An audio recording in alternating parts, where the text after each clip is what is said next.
السلام علیکم ورحمۃ اللہ وبرکاتہ۔ یہ ایک بہن اپنے بیٹی مریم کے بارے میں بتا رہی ہیں کہ وہ خواب دیکھتی تھی مچھلی کو، اور مچھلی ان کو کھانے آ رہی تھی۔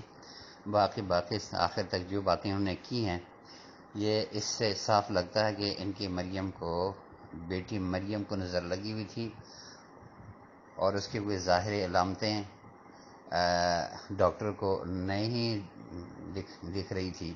اس لیے اور بعد میں جو انہوں نے رقیہ شرعیہ شروع کیا، اس سے وہ ٹھیک ہونا شروع ہو گئی۔ اور پھر اب ڈاکٹروں کی باتوں میں آ کر یا ان کی باتیں سن کے پھر پریشان ہو رہی ہے۔ میری بہن، جب آپ نے رقیہ شرعیہ شروع کیا تو اس سے وہ ٹھیک ہونا شروع ہوا، اسی کو آگے کیوں نہیں چلا رہی ہو؟ پھر پریشان ہو کے پھر دوڑ کے ڈاکٹر کے پاس جا کے اس کے بعد سن کے پھر پریشان ہو رہی ہو۔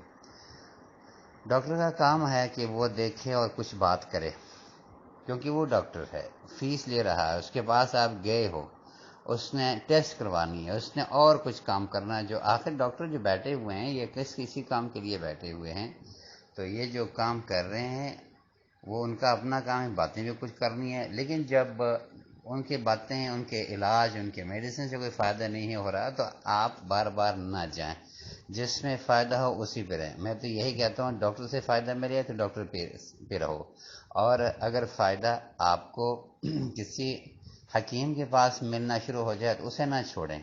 اور رقیہ شرعیہ سے اگر فائدہ ہو رہا ہے تو اللہ کے فضل سے فائدہ ہو بھی رہا ہے، لہٰذا اسی پہ ٹکے رہیں۔